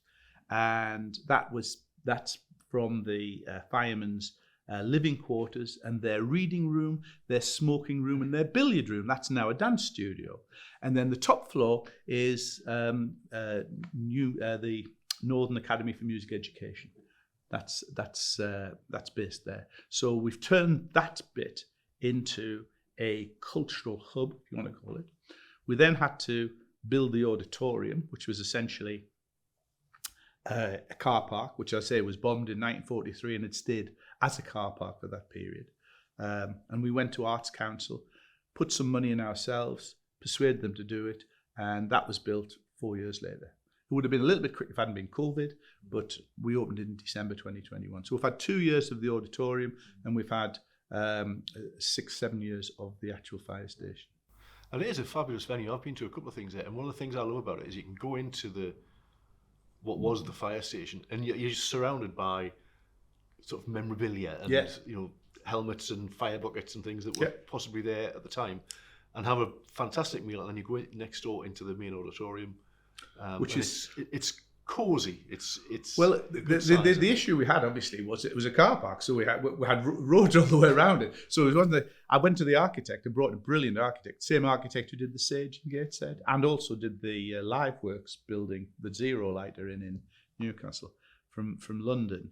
We looked at other people, but he was a specialist in auditorium, and I said, I want on that site, I want the best auditorium that you can build me with the best acoustics and best lighting. And get as many people in as you can. So it actually holds 550 seated, but the seats then go back underneath, and we can get 800 standing. So it's a mid-sized venue, which restricts you. It's not. It's Bruce Springsteen's playing at the Stadium of Light. I would have liked Bruce to play here, but he hasn't. But nevertheless, we have had Emily Sandé, Dave Stewart, really, really top-class people who want to play and who say that the acoustics are tremendous. The sight lines are fantastic, the atmosphere. And of course, Sunderland hasn't had that music venue. Yeah. The Empire is great, but it does West End musicals, and that's great. But what we've got now is we've got a whole range of things, everything from last night was comedy, tonight is a reggae tribute band, week before was an Australian world-class guitarist. So there's something different for everybody. So when the fact that you say, I've been there 2 or 3 times, is exactly what I would expect. If we're putting something on every night that you wanted to go to, I was most probably not putting on something that somebody else wanted to go to. So what we're trying to do is to vary the program and bring in a whole mix of things, young people, adults, stuff that you would never ever see in Sunderland before. And it's been a real success. I'm lucky that I've got a fantastic team again there. But we brought in the venue director from the Sage. She's absolutely networked, fantastic, and she'll say to me, "I've got such and such coming up." Yes, thank you very much. How did you manage that? How did you manage that? And have you seen the effects spreading out from that across the city? I'm not trying to claim the only thing. I think what's happened, at one point 10 years ago, I'm going back to sort of 2010, 2012, the council commissioned a master plan for the city, and they commissioned some consultants from Sheffield, and I was involved. I chaired the economic leadership board for the city for a while, and the line which got me, it said, Sunderland is a city with a university, but not a university city. Now, what it meant was that most university cities have cultural vibrancy. Right. There are things to do, things that you want your kids to go to, things that you want to go to, things that you think actually are exciting. And Sunderland had lost that. With less, I shouldn't say this because I think Gateshead are fantastic and they've done an amazing job. Gateshead had grasped this. Gateshead had grasped that Newcastle had, but Sunderland had been left behind. You couldn't get people to come and open up businesses in Sunderland. You couldn't get a new bar to come and open Sunderland because it was dead. So what you had to do was you had to change people's attitude to the place. And I think that's what we've done. And as well as the fire station and things like that, and the actual place, what we did is we set up something called Cultural Spring, which goes into the poorer, more disadvantaged parts of the city and takes culture to them. We've set up something called Sunderland Culture, which manages the Glass Centre, Washington Arts Centre, involved with the library and the museum. And we made a bid for Sunderland City of Culture, UK City of Culture. I remember sitting in 2015 and saying, I think we should go for City of Culture. People said, you must be joking. Sunderland, there's no way Sunderland's a City of Culture. I said, this is all about aspiration. And we move people through, and it's interesting, I use this as an example, we move through 3 stages. There's a stage in a place like Sunderland or Hartlepool or Consett or Jarrow where they tend to think the best times are in the past. They tend to talk about, weren't we the biggest shipbuilding town in the world, or didn't we have this fantastic steel industry, or whatever it was. And what you've got to do is, those people want to live here. They have roots here. They have pride in their place. But it's all based on hope. I hope it gets better, but they genuinely perhaps don't think it's going to get better. Then you start to deliver. You start to deliver buildings like the fire station. You start to deliver projects like Sunderland City of Culture. And the turning point, I always think the turning point was when we were shortlisted. There was about 30 applicants, and suddenly Sunderland shortlisted. And people said, hey, we might win this. Maybe we could do this. This is a run to Wembley, using football lines. This is a run to Wembley. We could do this. And you change hope into belief. And people now start to believe that this is a good place and that this is there's a future here. And so you go from hope to belief. And what happens is it's an incredible experience. You get all sorts of people suddenly say, well, I can do this. And so you get groups who set themselves up doing music, you get literature, you get writing, you get ambition. Because you're allowed to be, all of a sudden. Suddenly, you can do this. It's normal. Yeah. It's new. So all that happens, and suddenly the place gets a buzz. And as it gets a buzz, people from Newcastle go, hey, I think I might open a bar there. And so suddenly you're starting to see new restaurants, new bars, all of these sort of things happening. And it's a snowball. And I'm not driving this snowball. The snowball's happening itself. The momentum is that people genuinely think this place has got a real future. And what we're getting is national recognition. People like the Arts Council quote Sunderland. They talk about the Sunderland model. This is a place where the post-industrial cities of the North and the Midlands can reinvent themselves. And that's what we're doing with Sunderland. We're reinventing ourselves. We're going to be like we were in 1907 or 1908. Places to go. We've still got to get those jobs. We've still got to get that education level up. But if you add those 3 ingredients together, you make a place where you want to live, you want to move to, and you want to bring your kids up here. And I've stolen an expression. I'm called Paul Callaghan, but there's a more famous Paul Callaghan, Sir Paul Callaghan, who was a physicist from New Zealand. He died a few years ago, unfortunately, too young. But he was one of the master planners of what's called the New Zealand transformation.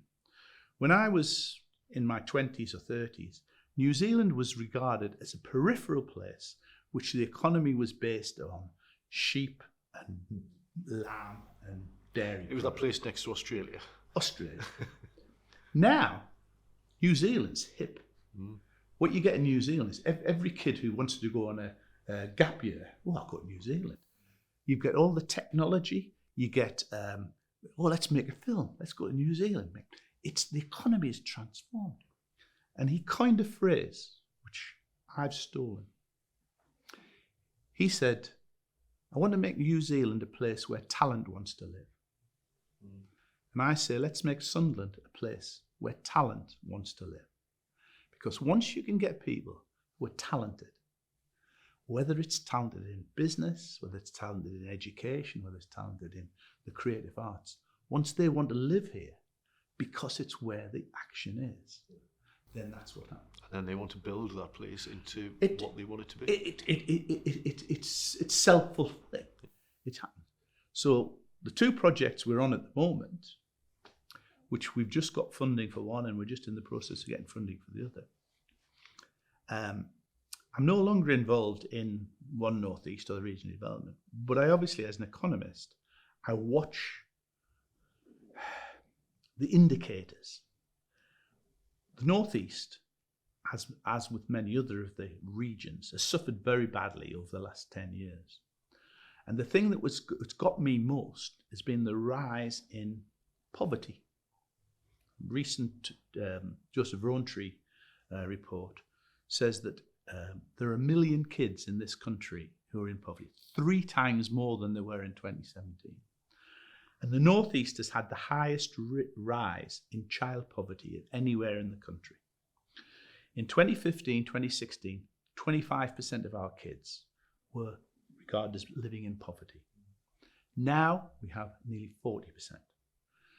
That means that they don't have enough money to do the things that we would expect our kids to have. Piano lessons, tickets to go and see a show, treats. If you're living in poverty, then what you've got is you're more worried about putting shoes on their feet and food on the table from giving them a cultural education. So I put together a program called Culture Start. We've just got funded from the Arts Council for 1.2 million, put another 300,000 in. So we've got 1.5 million over the next 3 years, which is spending in Sunderland, where we are going directly to those kids who are in the biggest need.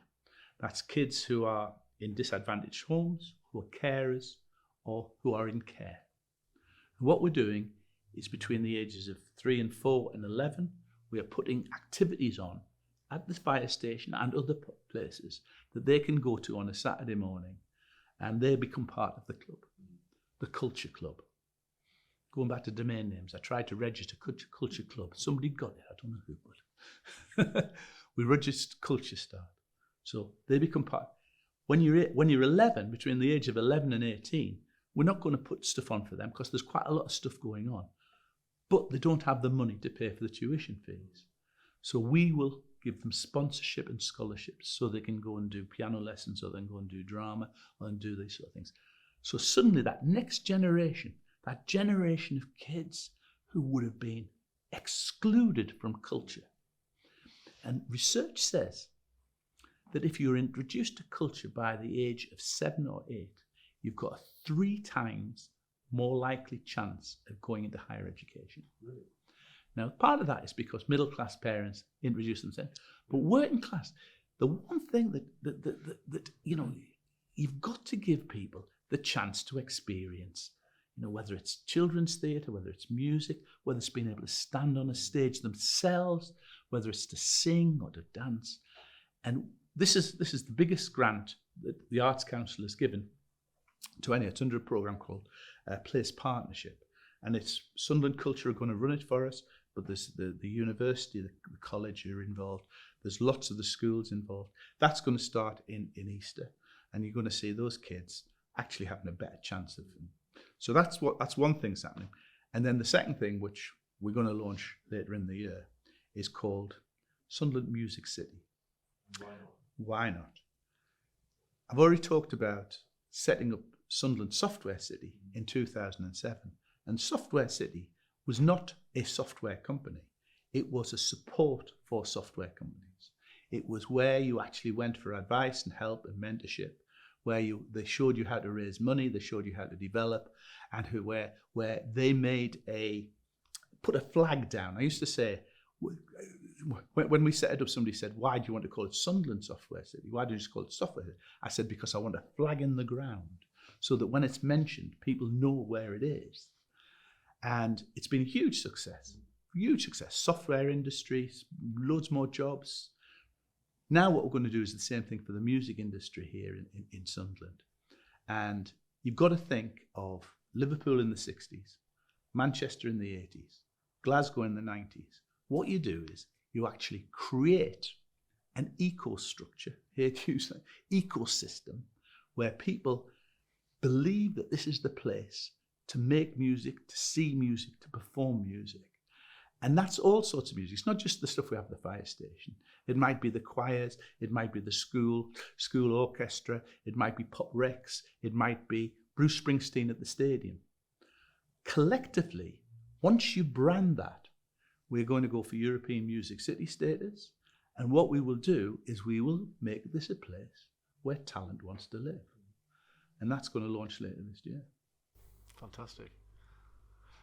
And I think it wouldn't be fair to leave this conversation without seeing you in your finery on stage. So when was that? Yes, I think the two photographs. One with my first guitar at the age of 13. This is about 7 or 8 years ago, and there used to be a thing called it was a fundraiser for Percy Headley. Oh yeah. They used to do it every year. And basically it was on the Tyne Theatre in Newcastle. And they would get businesses to come and do an act. So this photograph is us as punks doing Nelly the Elephant. That's why the guy standing in the middle, or at the back, is dressed as an elephant. We went on there and did Nelly the Elephant. It certainly wasn't my finest hour musically, but we raised a bit of money for a very good cause. And that's most probably the last time I'm ever going to perform in public again. So we're not going to see you at the fire station at some point doing a reprise of that, no?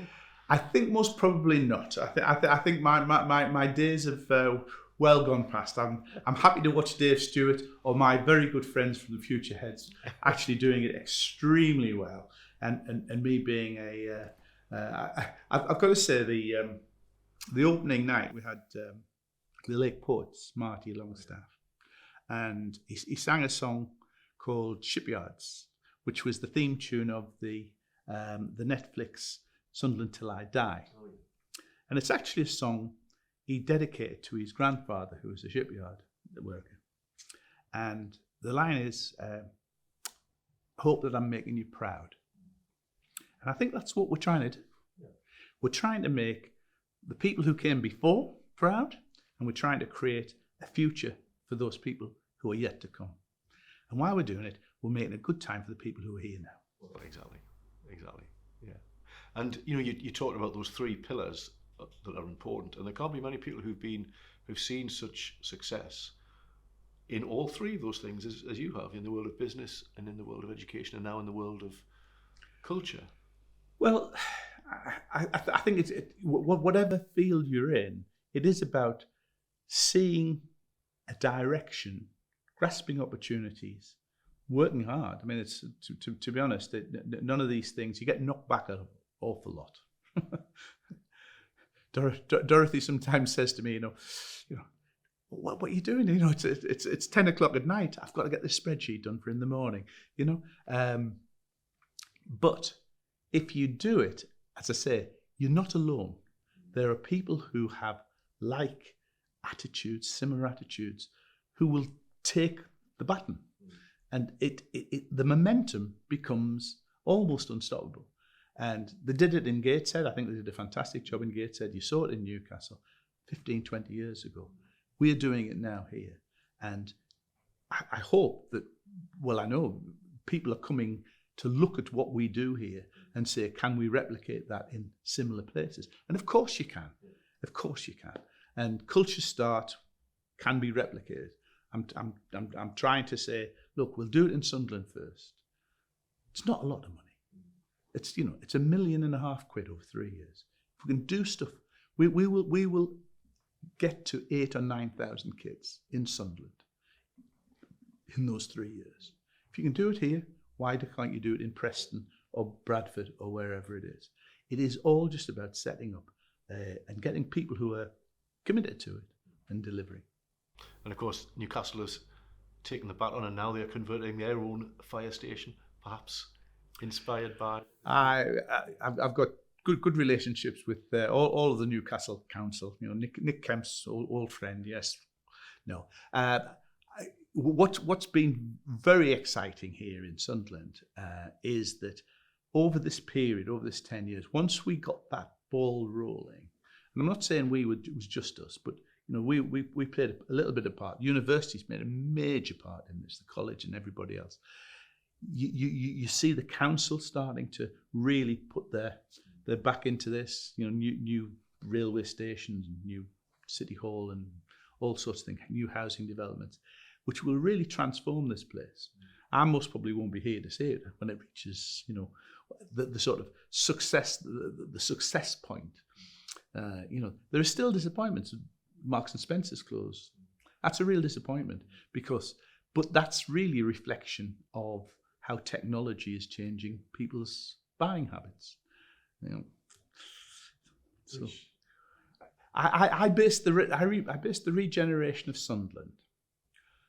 As an economist, what you do is you look at the world and you say, where has culture been an agent for change? And you can look at places like Bilbao or Valencia in Europe. But the place that I chose as my model was Portland in Oregon. And Portland in Oregon is a bit like Sunderland. It is a peripheral place. You know, you're miles away from California and you're miles away from the East Coast. But it's got a proud, people from Oregon are very proud. They're and what they've got is their industry sits on the outskirts, a bit like us. We've got Nissan sits out here, or, you know, on the industrial estates. So the city centre was really struggling. So what they did was they said, well, we'll make the city centre vibrant through education and culture. And so the university is very heavily involved in the city centre, and you know, public culture, but also private culture is there. And that's what we've done here. What you want is when the college decided they were going to move into Park Lane in Sunderland, that was a big move here. The university is investing 250 million over the next 10 years in buildings that will actually change the city centre itself. You're getting that, but then you've also got to make it a nighttime economy, and that's what we're trying to do. So if anyone watching hasn't been to Sunderland yet, then I think that's something you need to change pretty quick, because there are so many reasons to visit.